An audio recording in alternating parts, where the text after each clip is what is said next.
Complete shutdown নিয়ে বিদ্যুৎ বন্ধ। অবশেষে ব্রাহ্মণবাড়িয়ার পল্লী বিদ্যুৎ সমিতির এজিএম শাকিল আহমদ গ্রেপ্তার।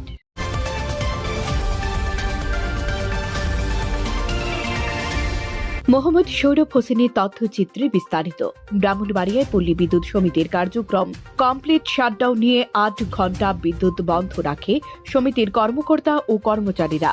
অবশেষে আজ শুক্রবার বিকেলে বাংলাদেশ সেনাবাহিনী ও পুলিশ যৌথ অভিযান চালিয়ে ব্রাহ্মণবাড়িয়ায় পল্লী বিদ্যুৎ সমিতির সদর দপ্তরের AGM IT S K Shakil আহমেদকে গ্রেপ্তার করেছে। রাতে তাঁকে ঢাকার খিলখ্যাত থানায় একটি মামলার ঢাকা খিলখ্যাত থানায় পাঠিয়েছে পুলিশ। ব্রাহ্মণবাড়িয়া সদর মডেল থানার ভারপ্রাপ্ত কর্মকর্তা ওসি মোজাফফর আহমেদ জানিয়েছেন, বিদ্যুতায়ন বোর্ড ঢাকার খিলক্ষত এলাকায় থানার মামলা এজিএম এস কে শাকিল আহমেদকে যৌথ বাহিনী গ্রেপ্তার করা হয়েছে। রাতে তাঁকে ঢাকা খিলখ্যাতে থানায় পাঠানো হয়েছে।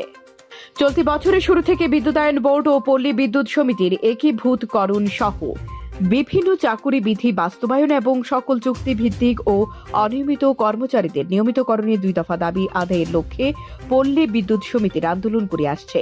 এ নিয়ে আন্দোলন চলমান থাকায় বিদ্যুতায়ন বোর্ড গত বুধবার ব্রাহ্মণবাড়িয়া পল্লী বিদ্যুৎ সমিতির জেনারেল ম্যানেজার মোহাম্মদ মকবুল হোসেন ও নবীনগরের ডিজিএম মোহাম্মদ আসাদুজ্জামান সহ পুরো বাংলাদেশ 20 জন কর্মকর্তা ও কর্মচারীকে চাকরিচ্যুত করেছে পল্লী বিদ্যুতায়ন বোর্ড। কর্মকর্তাদের চাকরিচ্যুত ও পল্লী বিদ্যুৎ সমিতির বিভিন্ন দাবি আদায়ের জন্য গত বৃহস্পতিবার বেলা 11টা থেকে জেলার 5টি আঞ্চলিক কার্যালয়ে বিদ্যুৎ সরবরাহ ও বিতরণ বন্ধ করে দেয় পল্লী বিদ্যুৎ সমিতি। এতে করে 5টি আঞ্চলিক কার্যালয়ের 4 লাখ গ্রাহক বিদ্যুৎ সেবা থেকে বঞ্চিত হয়। রাত 7টায় বিদ্যুৎ আসে।